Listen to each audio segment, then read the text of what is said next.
आज धाराशिव जिल्ह्यातील परंडा तालुक्यातील परंडा सोनारी या रस्त्यावरती एस.टी. बसचा एक भीषण अपघात आहे तो झालेला आहे। आपण दृश्यांच्या माध्यमातून पाहू शकतो की कशा पद्धतीचा हा जो अपघात आहे तो भीषण अपघात आपण पाहू शकतो। यामध्ये आपण पाहू शकतो की चक्क एस.टी. बस जी आहे ती या झाडावरती आले, पूर्ण झाड आहे ते एस.टी. बसमध्ये झालेले, एस.टी. बसचा चुराडा देखील झाल्याचे यामध्ये पाहायला मिळते।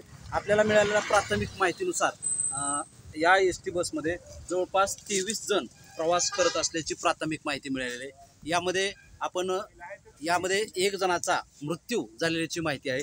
त्यामध्ये तो जो मृत्यू पावलेला व्यक्ती आहे तो करमाळा तालुक्यातील पारेवाडी येथील 59 वर्षीय वृद्ध यामध्ये मृत्यू झालेत। यामध्ये बस चालक देखील गंभीर असे जखमी झालेत। त्याबरोबर आणखी एक प्रवासी आहे ते गंभीर जखमी झालेत। यामधील पुढील उपचारासाठी बार्शी असेल, धाराशिव असेल या ठिकाणी पुढील उपचारासाठी 8 ते 9 रुग्णांना रेफर करण्यात आलं असून किरकोळ जे आहेत ते प्रवासी जखमी होते 10 जण, त्यांना घरी सोडण्यात आले। यामध्ये आपण पाहू शकतो की जवळपास रोज सकाळी शाळेतून जाणारे विद्यार्थी असतील, नागरिक असतील या बसमधून प्रवास करत होते।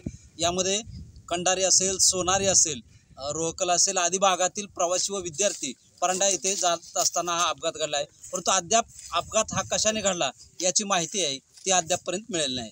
कॅमेरामॅन हरीश गाडेसह शीतलकुमार मोठे, TV9 मराठी, परंडा।